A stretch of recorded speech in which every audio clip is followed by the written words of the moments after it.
sampai ayat yang kelima. Berkat Tuhan, pangkal selamat. Ya Bapak Ibu, saya baca ayat 1, Bapak Ibu Saudara ayat yang kedua. Nyanyian ziarah Salomo. Jikalau bukan Tuhan yang membangun rumah, sia-sialah usaha orang yang membangunnya. Jikalau bukan Tuhan yang mengawal kota, sia-sialah pengawal berjaga-jaga. Ayat 2 bersama-sama. Sia-sialah kamu bangun pada pagi dan duduk sampai jauh malam. Jangan makan roti yang diperoleh dengan susah payah, sebab ia memberikannya kepada yang dicintainya pada waktu itu. Ayat yang ketiga, sesungguhnya anak lelaki adalah milik pusaka daripada Tuhan, dan buah kandungannya adalah suatu upah. Ayat 4, seperti anak-anak dengan demikian anak-anak pada masa muda. Ayat yang kelima, berbahagialah orang yang telah membuat penuh tabung panahnya dengan semuanya itu. Ia tidak akan mendapat malu apabila ia berbicara dengan musuh-musuh di pintu gerbang. Amin. Silakan duduk, Bapak Ibu Saudaraku yang dikasihi Tuhan. Yang berbahagia ialah mereka yang mendengarkan firman dan melakukannya. Amin. Bapak Ibu Saudaraku yang dikasihi Tuhan, di dalam judul perikop LAI memberi judul berkat Tuhan pangkal selamat. Bapak Ibu Saudaraku yang dikasihi Tuhan, tentu kita mengenal seorang raja bernama Salomo. Siapa yang pernah membaca kisah Salomo dari awal sampai akhir, Bapak Ibu Saudara? Ya, kita bisa membacanya di dalam kisah raja-raja maupun juga kita bisa melihat di 2 Samuel akhir ya. Nah, Bapak Ibu Saudaraku, siapa Salomo? Salomo adalah anak Raja Daud. Ya, dia sangat diberkati di dalam hidupnya. Ketika dia meminta kepada Tuhan, Tuhan menawarkan, mintalah apa saja, aku akan memberikan kepadamu. Kalau Bapak Ibu Saudara hari ini mendapat tawaran yang sama seperti Salomo, Mas Agus, gue jaluk apa gue? Gue. Mas Agus jaluk apa? Yuk. Bapak Ibu Saudara, kalau tawaran ini diberikan kepada Bapak Ibu Saudara semua, apa saja yang kamu minta, aku akan beri. Coba saya kasih waktu 30 detik untuk merenung. Apa yang mau Bapak Ibu Saudara minta sama Tuhan? Rumah gede Tuhan. Kota Purwokerto banyak kabeh, silakan teman. Nah, nanti penduduknya mau gimana ini ya? Nah, apa yang mau Bapak Ibu Saudara minta kepada Tuhan? Nah, apa yang ada dalam pikiran Bapak Ibu Saudara itu bisa menjadi satu wakil. Apa yang menjadi pusat tujuan dalam hidup kita? Maka ketika kita kembali merenung ke dalam kehidupan kita, maka kita mau terus belajar bahwa pusat dari segala sesuatu atas hidup kita adalah Tuhan. Ketika kita membaca tulisan-tulisan Salomo, memang Salomo mengatakan di dalam kitab Amsal dikatakan bahwa kita menjadi orang harus rajin. Maka Salomo memberi perintah kepada kita, belajarlah kepada semut. Bagaimana semut hidup. Ya, supaya tangan kita jangan lamban untuk bekerja, untuk kita mengerjakan segala sesuatu yang Tuhan percayakan dalam kehidupan kita. Itu yang dikatakan oleh Salomo di dalam kitab Amsal. Dia ingin kita semua belajar bagaimana kita menggunakan waktu, menggunakan hidup, menggunakan kesempatan yang ada dalam hidup kita. Dengan harapan dari Salomo, di sana dia punya harapan suatu hari kelak kita akan menjadi orang yang berhasil. Tentu ini semua orang ingin ya hidupnya berhasil. Di antara Bapak Ibu Saudara, siapa yang tidak ingin hidupnya berhasil? Angkat. Saya akan doakan karena biasanya kalau doa yang jelek itu cepat dijawab. Ya. Kalau doa yang bagus itu jawabnya kayaknya nunggunya lama ya. Tapi kalau doa yang jelek-jelek itu kayaknya cepat sekali dijawab. Ini gimana nih? Ya. Nah, Bapak Ibu Saudaraku yang dikasihi Tuhan, begitu juga ketika dia menulis kitab pengkhotbah di dalam Amsal, itu adalah proses ketika bagaimana dia belajar atas kehidupannya dan itu ditulis di masa mudanya. Sedangkan kitab pengkhotbah itu ditulis Salomo di masa tua. Memang ketika dia berusaha keras, berjuang melakukan segala sesuatu yang terbaik, maksimal, dia bisa memperoleh semua yang menjadi tujuan di dalam hidup. Dia ingin menjadi raja yang berhasil, terwujud. Dia menjadi raja yang berhasil. Bukan hanya raja yang berhasil, tetapi dikagumi, disegani, diberkati oleh Tuhan luar biasa. Tidak ada raja yang memiliki kekayaan dari dunia diciptakan sampai nanti akhir hayat. Raja sekaya Raja Salomo tidak ada. Itu yang dikatakan Alkitab. Tidak akan pernah ada lagi raja atau manusia di bumi ini yang memiliki kekayaan sehebat kekayaan Salomo. Salomo sangat diberkati oleh Tuhan. Sampai maaf Bapak Ibu Saudara, cangkir minum, piring untuk makan, sendok, itu perkakasnya semua terbuat dari emas Bapak Ibu. Luar biasa. Meja tempat dia makan, tempat dia tinggal, semuanya bersalurkan emas. Saking banyaknya emas. Bukan emas kardus, emas beneran. Ya. Saking banyaknya, karena kenapa? Negara-negara tetangga semua tunduk di dalam kepemerintahan Salomo. Sehingga setiap tahun mereka mengirimkan upeti datang semua. Dari yang tembaga, perak, ya sampai ke emas datang ke tempat Salomo. Bukan hanya negara tetangga, bahkan sampai ke Ethiopia. Kalau Bapak Ibu Saudara lihat kampus dari Israel ke Afrika itu jauh. Zaman dulu belum ada pesawat, Bapak Ibu Saudara. Dari Afrika bisa datang cepat ke Israel naik pesawat. Belum ada mobil. Ya, semua berkendara menggunakan kuda, menggunakan onta. Bisa Bapak Ibu Saudara bayangkan Ratu negeri Sheba jauh-jauh dari Afrika mau datang ke Israel hanya karena dia penasaran benar enggak apa yang dia dengar bahwa Raja Salomo itu diberkati Tuhan, bahwa Raja Salomo itu memiliki hikmat yang luar biasa. Dan ternyata ketika dia sampai di sana, dia membuktikan bahwa apa yang dikatakan orang, apa yang didengar dia selama ini ternyata betul.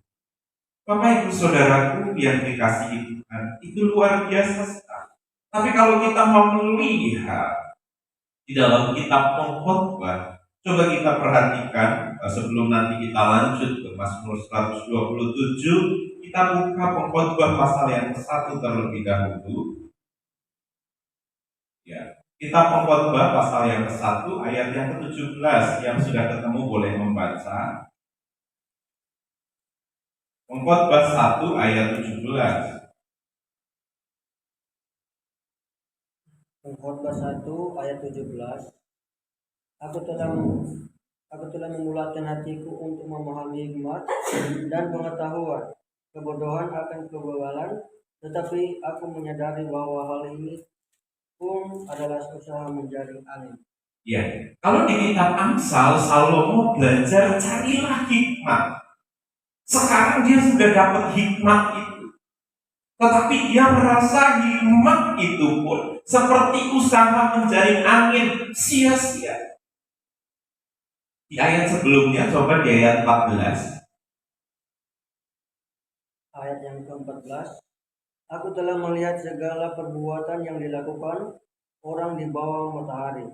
Tetapi lihatlah, segala sesuatu adalah kesia-siaan dan usaha menyaring angin. Ya. sia-sia seperti usaha menjaring angin. Bapak Ibu Saudara, Salomo mengatakan itu ketika dia sedang ada di puncak kejayaan. Dia merasa sekarang apapun yang dia miliki itu sia-sia, Bapak Ibu Saudara. Punya emas segunung, sia-sia. Punya segala sesuatu, dia merasa sia-sia semuanya. Kenapa hal itu menjadi sia-sia? Kita mau lihat lagi di dalam Pengkhotbah pasal 2 ayat yang ke-11. Ya, yang ketemu boleh dibaca. Pengkhotbah 2 ayat yang ke-11. Pengkhotbah 2 ayat 11. Ketika aku meneliti segala pekerjaan yang telah dilakukan tanganku dan segala usaha yang telah kulakukan, untuk itu dengan jerih payah, lihatlah segala sesuatu adalah kesia-siaan, usaha menjaring angin, memang tak ada keuntungan di bawah matahari. Ya, coba Bapak Ibu Saudara perhatikan. Ketika aku meneliti, siapa yang meneliti di sini? Salomo. Apa yang dia teliti? Yang dia teliti adalah segala pekerjaan yang sudah dikerjakan oleh Salomo. Tapi apa yang dia katakan dengan apa yang sudah dia kerjakan? Yang dia kerjakan bukan gagal, tapi berhasil. Tetapi kenapa dia menyatakan itu semua juga adalah sia-sia? Bapak Ibu Saudaraku yang dikasihi Tuhan, kita mau melihat lagi ya di dalam Pengkhotbah ayat pasal yang kedua, ayat yang ke-26. Ya, yang ketemu boleh langsung dibaca. Pengkhotbah 2 ayat 26. Pengkhotbah 2 ayat 26. Karena kepada orang yang dikenannya akan mengaruniakan hikmat, pengetahuan dan kesukaan. Tetapi orang berdosa ditugaskannya untuk menghimpun dan menimbun sesuatu, kemudian harus diberikannya kepada orang yang dikenan Allah. Ini pun kesia-siaan dan usaha mencari angin. Amin. Ya. Jadi Bapak Ibu Saudara, ini alasan kenapa Salomo merasa semua adalah sia-sia. Kita melihat ketika Salomo sudah menjadi raja dan bangsa yang besar, dia memiliki istri itu gak tangguh 700. Bingung absennya. Setiap hari ya. 700 istri. 300 budik atau selir. Jadi ada 1000. Kalau saya buka pos PI kayak gitu jemaatnya banyak. Itu baru dari istri. Belum kalau satu istri anaknya 2 apa 3, maka gerejanya jemaatnya sudah ada 2000. Ya. Itu luar biasa sekali Salomo itu ya. Nah, tapi tahu Bapak Ibu Saudara, dari sekian banyak istri-istri yang dia punya, ternyata istri-istrinya ini menarik dia. Yang dulu dia fokus sama Tuhan, serius sama Tuhan, sekarang mulai berbeda.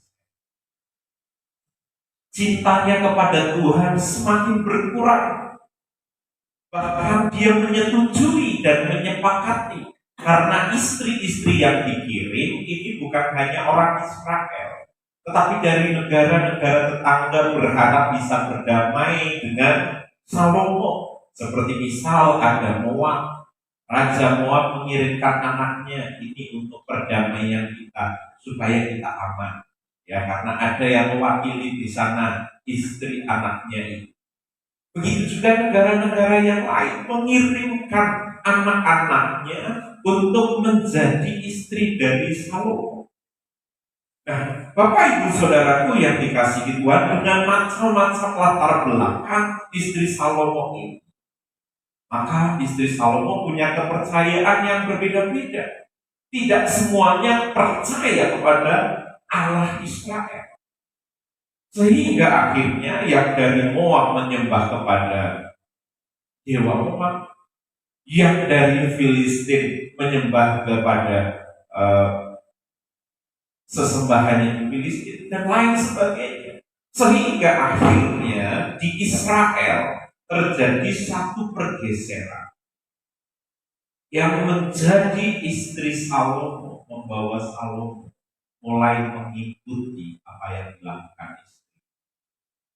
Dan akhirnya yang awal mulanya ketika dia berjalan dengan Tuhan, dia bisa menikmati hidup, dia bisa memiliki makna-makna kehidupan. Tapi dalam rentang waktu yang cukup lama ini, Salomo mulai berbelok dan mengikuti dewa-dewa kesia-siaan, menyembah kepada dewa-dewa yang lain, sehingga akhirnya Salomo merasa waktu dia terbuang,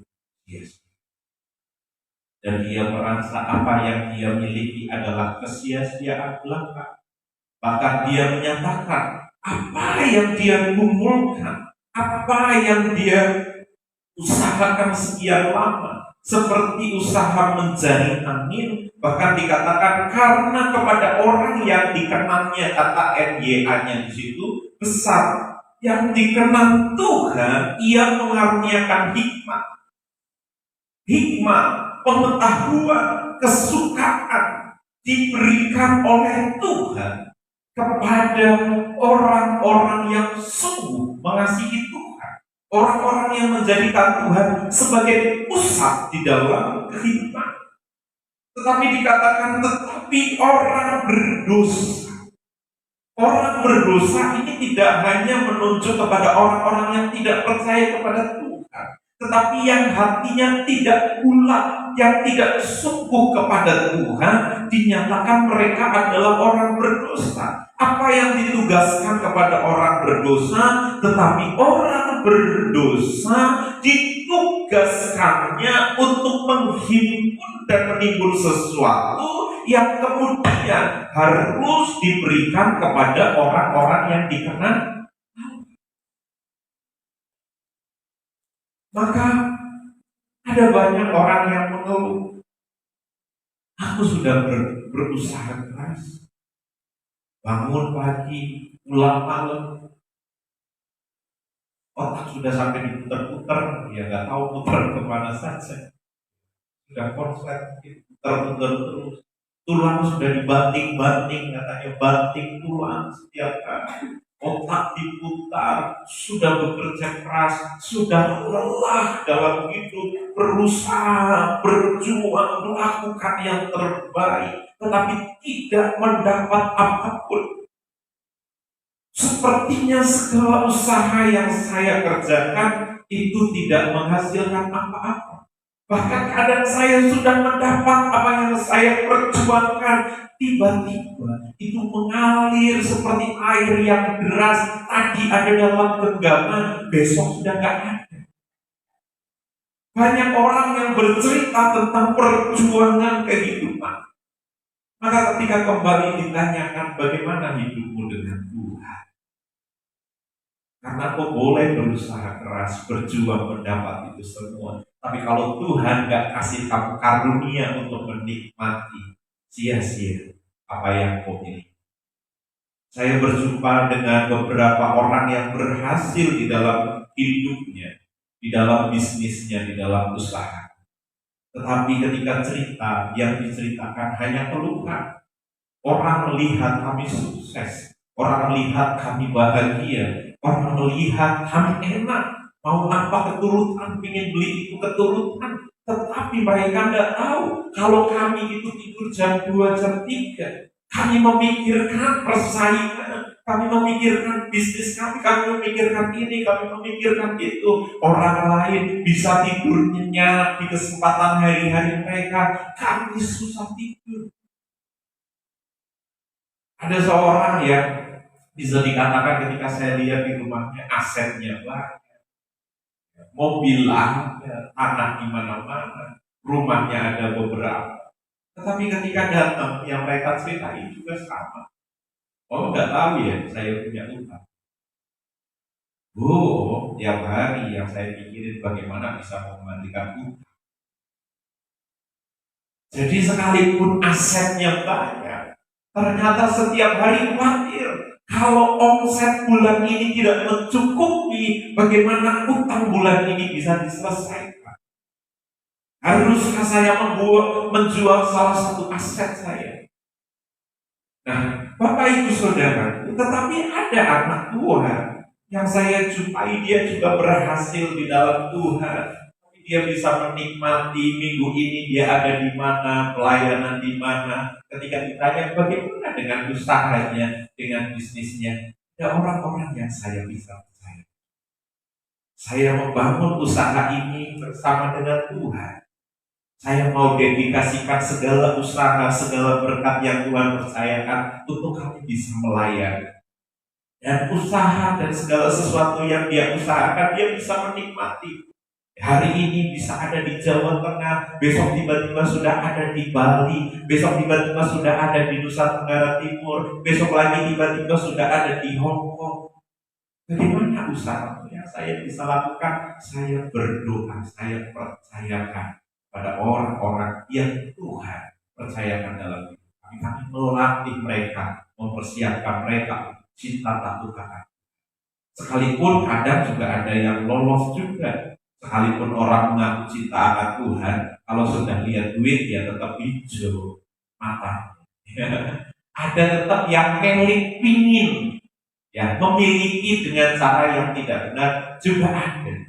Tetapi beliau belajar untuk menikmati segala sesuatu yang dia bangun dimulai dengan Tuhan. Semua itu karena Tuhan.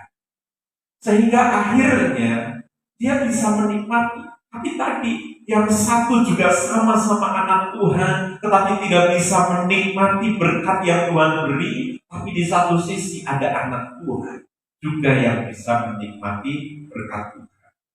Maka kembali kepada Salomo. Mengapa Salomo menyanyikan nyanyian syiar ini? Berkat Tuhan pangkal selamat. Di masa tuanya dia merenung. Apapun yang saya usahakan, apapun yang saya kerjakan, jikalau itu di luar Tuhan, saya tidak bisa melihat. Maka Bapak Ibu Saudara, kemarin di tengah-tengah anak youth, saya memberikan tahu kepada mereka dalam hidup ini ada 3 urutan yang terpenting di dalam hidup manusia. Yang pertama, hidup kita yang menjadi prioritas seharusnya adalah roh. Yang kedua adalah jiwa. Ketiga adalah tubuh. Tapi sejak manusia jatuh dalam dosa, ini dibalik. Yang seharusnya roh dulu, manusia lebih memperhatikan tubuh. Bagaimana makan, minum, kebutuhan hidup setiap hari. Mereka berjuang keras, tidak salah untuk melakukan itu semua, karena pekerjaan yang Tuhan berikan dalam hidup kita adalah berkat. Tidak salah, tetapi manusia lebih fokus pada ini. Yang kedua, jiwanya, ya jalan-jalan, healing, shopping, ya yang lain-lain itu ya untuk menenangkan pikiran dia. Stres, semingguan kerja, hari Minggu healing, ya jalan-jalan. Tapi ini ke gereja nanti.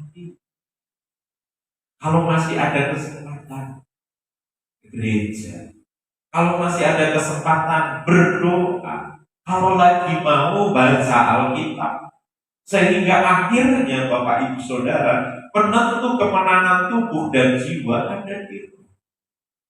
Kalau rohnya kalah, rohnya lemes, rohnya letoy, ini kalah. Tapi orang suka memperhatikan yang dua ini daripada yang.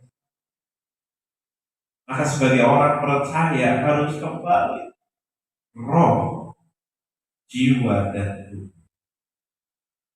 Maka yang kita harus jadi prioritas tanpa menyampingkan yang kedua ini, kita harus membangun, bayar harga, matikan daging. Caranya dengan kembali bangun persekutuan dengan Tuhan. Usahkan hidup kita pada Tuhan. Dulu Salomo hidupnya berpusat kepada Tuhan. Maka maaf, ketika Tuhan bertanya, Salomo kamu mau minta apa saja aku kasih. Tetapi betapa rohaninya Salomo memberi jawab kepada Tuhan. Saya tidak butuh apa. Saya hanya minta sama Tuhan, beri saya ini untuk saya mengembalakan bangsa yang besar. Kita melihat jawaban yang sedemikian rohani, hidup yang sungguh di dalam Tuhan, tapi akhirnya terkikis oleh keduniawian yang ada di dalam kehidupan. Sama di dalam kehidupan kita. Maka banyak orang seperti tadi saya katakan, bangun dari pagi-pagi, begitu bangun yang langsung diingat adalah, oh hari ini kerjaan apa, oh hari ini lakukan apa, oh hari ini harus buat apa. Tapi mereka lupa, begitu bangun seharusnya yang dipikirkan adalah rohnya. Datang kepada Tuhan, bersujud kepada Tuhan. Tuhan, aku serahkan hari ini. Aku mau berjalan dengan Tuhan hari ini. Aku mau Engkau pimpin aku hari ini. Aku mau merasakan jamahanmu, tuntunanmu. Saat aku melakukan segala kegiatanku hari ini, Tuhan tolong tuntun. Bahkan ajar saya Tuhan, untuk saya bisa mendengar suaramu dalam segala keadaan, baik senang maupun susah hari ini. Mampukan aku untuk tetap melihat Tuhan, bahwa Engkau selalu ada bersama dengan aku, tidak pernah meninggalkan aku. Ajari saya untuk selalu terkoneksi dengan Tuhan, sehingga dalam segala kesempatan, segala waktu, segala sesuatu yang kami lakukan, aku mau tetap fokus sama Tuhan, tanpa menyampaikan pekerjaan. Orang yang dalam jalannya hidupnya dengan Tuhan, saat dia bekerja pun kerjaannya harus bersyukur. Kalau orang lagi jalan dengan Tuhan, hal-hal yang tadi kita pikir tidak bisa, Roh Kudus akan kasih hikmat, kasih pengertian, kasih kemampuan. Apa yang tadi kita, oh kayaknya saya nggak bisa ini, tapi begitu dia berkoneksi dengan Roh Kudus, kita tolong sama Tuhan, aku nggak bisa ngerjain ini, tolong beri saya hikmat. Saya yakin dan percaya Tuhan akan memberikan hikmatnya atas setiap itu. Maka Bapak Ibu Saudaraku yang dikasihi Tuhan, apa yang dikatakan Mazmur 127, jika bukan Tuhan yang membangun rumah, sia-sialah usaha orang yang membangun. Jikalau bukan Tuhan yang menyertai hidup, sia-sialah apa yang kau kerjakan. Jikalau bukan Tuhan yang menyertai dan menuntun hidup, sia-sialah apa yang engkau miliki, yang engkau peroleh dalam hidup. Bapak Ibu Saudaraku yang dikasihi Tuhan, maka mari pusatkan hidup kita di dalam Tuhan. Jadikanlah persekutuan dengan Tuhan itu menjadi suatu yang utama di dalam hidup kita, tanpa menyampingkan yang lain. Hidup di dalam Tuhan, konsepnya itu tentang keseimbangan. Yang satu dilakukan, yang lain jangan dilalaikan. Bekerja itu harus, beribadah juga harus. Bekerja harus, berdoa harus. Berusaha harus, baca firman harus. Satu dilakukan, yang satu jangan diabaikan. Kita lakukan bagian kita, ada bagian yang Tuhan kerjakan. Bagian kita adalah berhasil, bagian yang Tuhan berikan adalah keberuntungan. Itu istilah-istilah yang bisa kita mengerti ketika kita hidup dengan Tuhan. Maka untuk memusatkan hidup kita di dalam Tuhan, yang pertama dari ayat yang ke-1 adalah belajar untuk melibatkan Tuhan dalam seluruh aspek hidup. Amin Bapak Ibu Saudara. Ketika Bapak Ibu Saudara yang sudah berkeluarga melihat anak-anaknya susah ya, kadang omongan kita lelah ya, sampai ngomongin, ayo ini, ayo itu, ayo ini, ayo itu, kayaknya nggak didengerin. Tapi kita bawa sama Tuhan gitu, anaknya nyomdar, ya. Anaknya yang susah diomongin, Tuhan. Kita nggak bisa jadi satpam untuk anak-anak kita 24 jam. Saat kita anak-anak lagi di sekolah, kita tidak tahu apa yang dilakukan di sekolah. Ya, saat mereka sedang bermain, kita tidak tahu apa yang mereka lakukan saat bermain. Maka doa kita di hadapan Tuhan itulah yang menjadi penjaga dan pelindung dalam kehidupan anak-anak. Begitu juga dengan orang tua dalam segala sesuatunya. Maka libatkan Tuhan dalam seluruh aspek hidup kita. Di dalam pekerjaan, pernahkah Bapak Ibu Saudara mendoakan tempat Bapak Ibu Saudara bekerja? Pernahkah Bapak Ibu Saudara mendoakan tempat di mana Bapak Ibu Saudara membangun usaha, melibatkan Tuhan di dalam seluruh aspek hidup kita?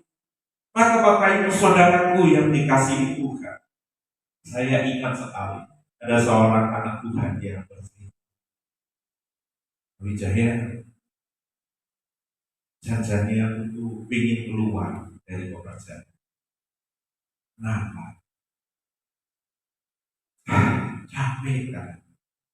Capek, gajinya kecil kan? Kecil. Stope banyak, panjang, lebar, dia doakan.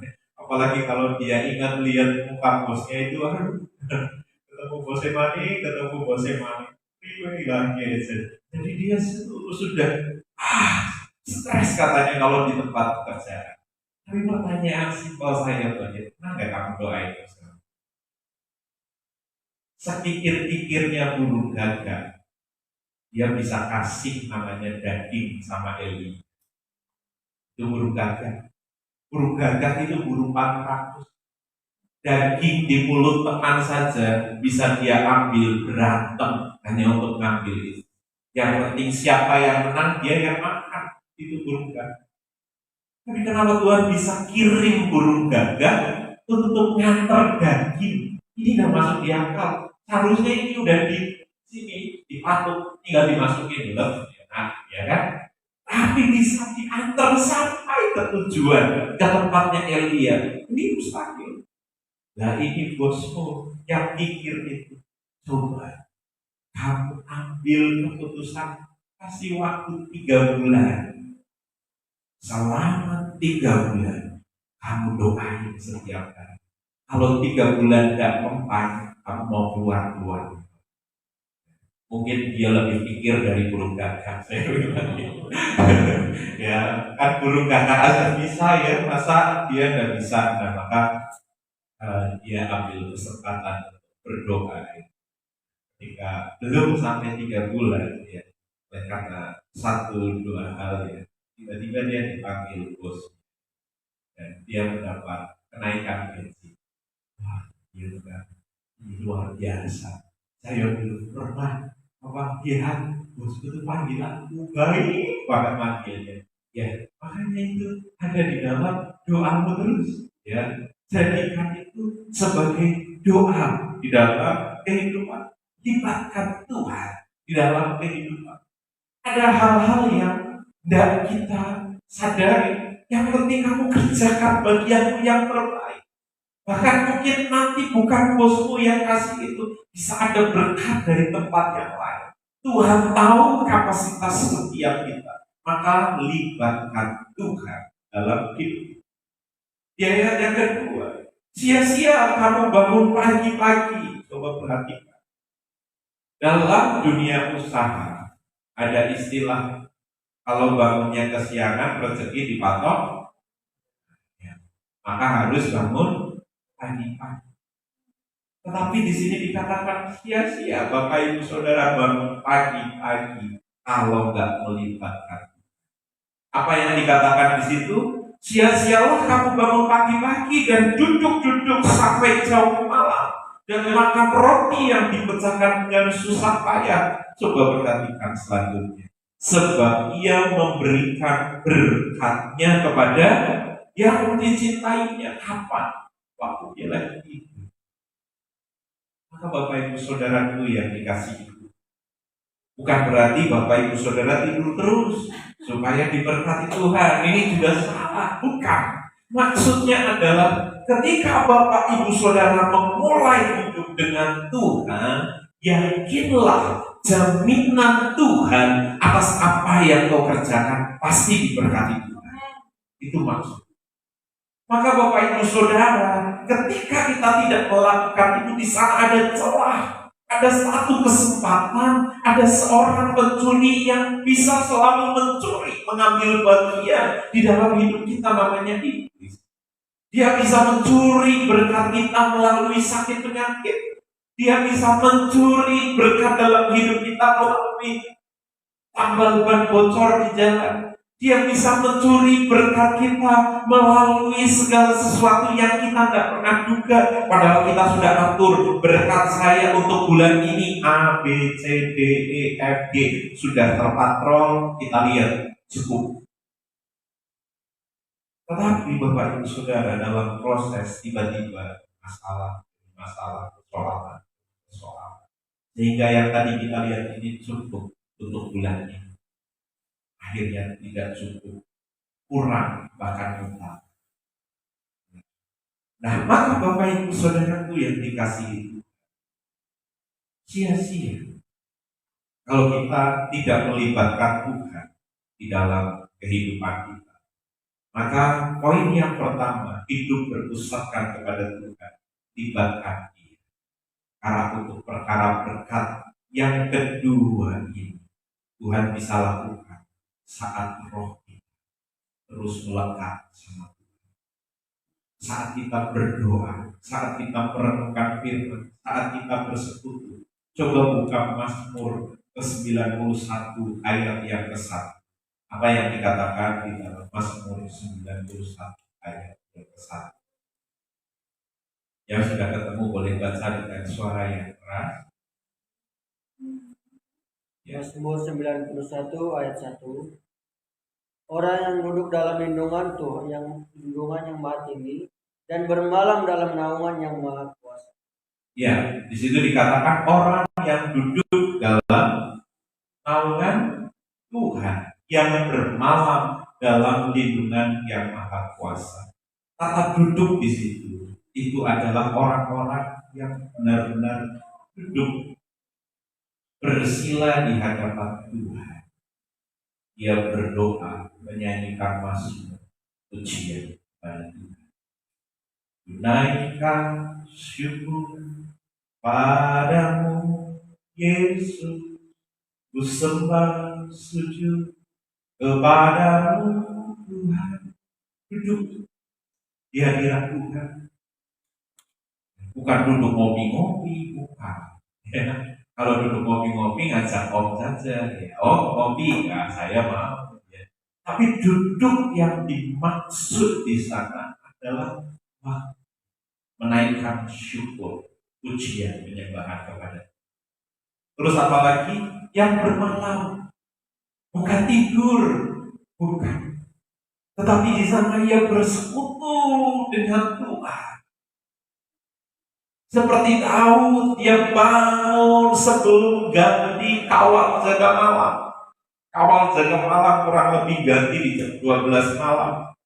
Tapi dia bangun sebelum jam itu, dia duduk, dia menaikkan pujian penyembahannya kepada Tuhan, dia ambil kecapinya, dia menaikkan syukur kepada Tuhan.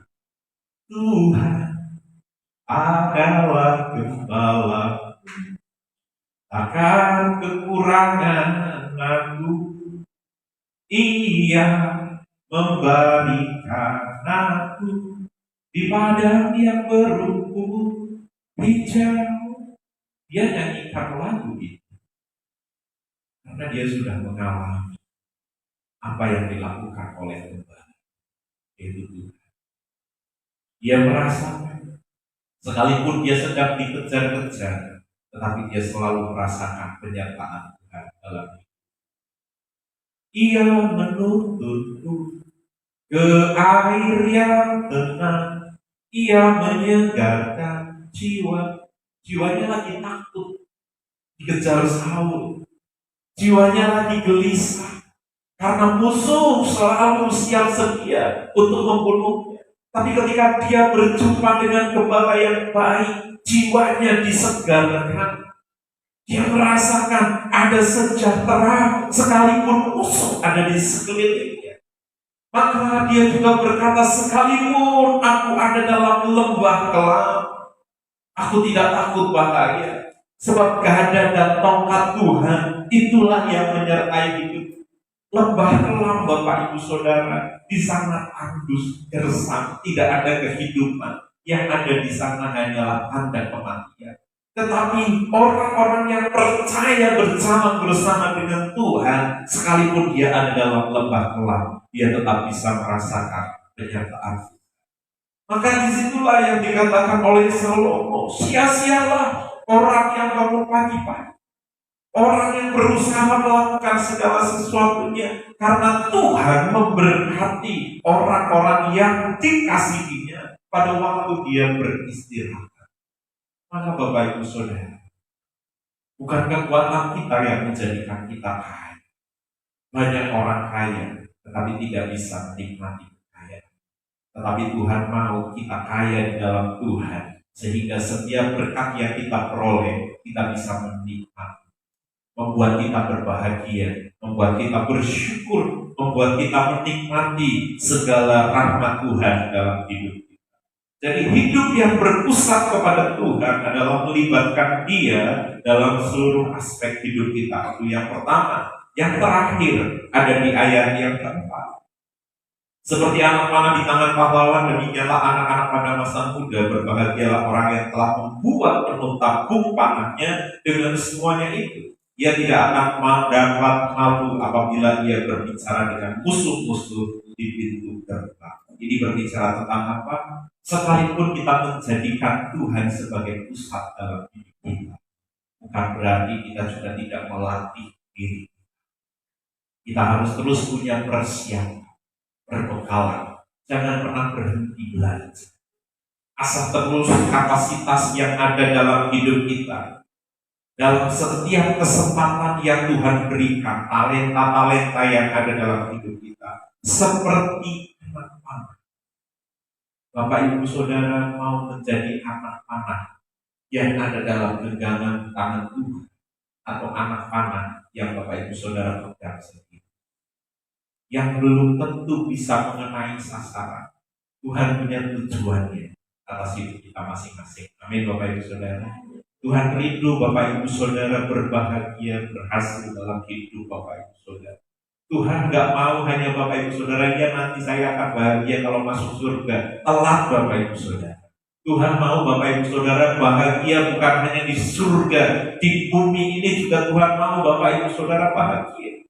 Karena letak bahagia kita ada dalam Tuhan. Orang yang selalu memulai hidupnya dengan Tuhan, hatinya terjaga di dalam damai sejahtera. Orang yang hidupnya bersama dengan Tuhan, pikirannya akan semakin dibukakan. Dulu gak punya pikiran apa-apa, ya. Tetapi begitu berjalan dengan Tuhan, mulai ada satu kerinduan ingin ini, ada satu kerinduan itu, ada satu kerinduan untuk terus naik, ada satu kerinduan untuk terus bertambah.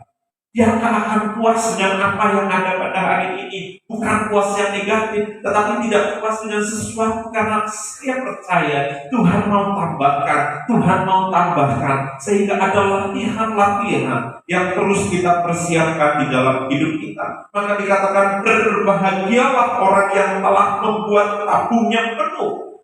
Membuat tabung penuh itu bagian kita, bukan bagian Tuhan. Tetapi ketika tabung itu sudah penuh, hidup kita benar-benar dipersiapkan. Kalau Bapak Ibu Saudara ingin diberkati Tuhan, Bapak Ibu Saudara harus latihan. Kalau Bapak Ibu Saudara ingin uang banyak, Bapak Ibu Saudara harus latihan dari uang yang sedikit. Kalau Bapak Ibu Saudara yang misal dikasih uang 500.000, Bapak Ibu Saudara mau atur buat apa? Orang yang gak bisa atur uangnya, begitu ada 500.000 keinginannya banyak, ingin beli cilok, cimol, ya, semua ingin dibeli. Tapi orang yang mau belajar untuk mengatur berkat Tuhan, begitu dapat 500.000, ini langsung disimpan, langsung didoakan Tuhan, ini mau diatur. Sehingga akhirnya Tuhan lihat, oh 500.000 dia bisa kembangkan, 500.000 dia bisa atur, 500.000 dia bisa kelola, tambah 1 juta. Oh dia 1 juta sudah mulai bisa dikelola, dia bisa menggunakan uang 1 juta itu dengan baik, dengan bermanfaat, dengan sesuatu yang benar. Ditambah lagi bisa 2 juta, bisa 3 juta. Oh, ketika dia dikasih 3 juta, dia bisa mengelolanya dengan baik, diatur dengan sedemikian rupa. Dia belajar mematikan keinginan-keinginan yang sifatnya itu hanya konsumtif. Ya, Kita sebagai manusia menyadari, saya secara pribadi juga menyadari ketika saya pegang uang cash, pikirannya banyak. Sekalipun punya uang, kalau saya nggak pegang cash, saya nggak punya pikiran. Ya, maksudnya mau pakai apa? Tapi begitu saya pegang, itu langsung keinginan yang tadi pas lagi nggak punya uang, pikirannya hanya beli beras, Bapak Ibu Saudara. Yang penting ada beli berkat untuk beli beras. Tapi begitu ada uang, Bapak Ibu Saudara, berasnya ada, terus pengen itu, pilih itu. Yang tadi waktu nggak punya uang 100.000 itu cukup. Tapi begitu ada uang 500.000, yang tadi cukup jadi tidak cukup. Yang seharusnya hatinya damai sejahtera jadi gelisah. Ini gimana? Nggak ada lagi. Jadi di situ Bapak Ibu Saudara, siapkan tabung kita. Kalau kita mau diberkati dalam hal finansial, perhatikan bagaimana kita menggunakan uang. Kalau kita mau diberkati dalam hal pekerjaan, bagaimana kita menggunakan saat kita bekerja. Saat kita ingin diberkati dalam hal usaha, bagaimana kita mengembangkan usaha dan melatih, mempersiapkan diri, mengelola segala sesuatunya, berpikir cerdas, berpikir lebih lagi bagaimana mengembangkan dan lain sebagainya. Maka ada satu persiapan. Saya yakin dan percaya Tuhan tidak pernah terlambat untuk memberkati. Dan Tuhan selalu rindu berkat yang terbaik ada dalam kita. Tapi yang seringkali menjadi masalah adalah berkat seringkali menjadi masalah. Hingga akhirnya Tuhan tunda. Kasih yang sedikit-sedikit dulu lah. Karena dengan sedikit itu kamu setia sama aku. Dengan yang sedikit itu kamu belajar untuk mencukupkan. Dengan yang sedikit itu ya kamu masih bisa datang sama aku. Nanti buat tak kasih banyak, kamu tidak siap. Nah maka Bapak Ibu Saudaraku yang dikasihi Tuhan, mari kita isi anak tabung itu sampai penuh, sampai siap. Sampai akhirnya nanti kita akan melihat Bapak Ibu Saudara, bagaimana pekerjaan tangan Tuhan terjadi dalam hidup. Saya yakin dan percaya, orang yang menjadikan Tuhan sebagai pusat di dalam hidupnya, ia tidak akan pernah kekurangan suatu apapun. Maka ada dua poin yang harus kita jalankan dalam hidup kita, supaya kita terus bisa hidup bersama dengan Tuhan. Jadikan dia pusat dalam hidup kita. Yang pertama adalah libatkan Tuhan dalam seluruh keberadaan hidup kita. Yang kedua, kita harus mempersiapkan diri kita, latih diri kita untuk menerima apa yang sudah Tuhan sediakan dalam hidup. Selama kita tidak mau menyiapkan diri kita untuk menerima berkat-berkat Tuhan yang lebih besar lagi dalam hidup kita, saya yakin dan percaya, ya, hidup kita akan tetap sama, progresnya seperti jalan di tol. Tapi ketika kita terus belajar, kita akan melihat kemuliaan Tuhan dikerjakan di dalam. Baik Bapak Ibu Saudara, kita mau merenungkan firman Tuhan, berdoa kepada Tuhan, kita bersyukur kepada Tuhan.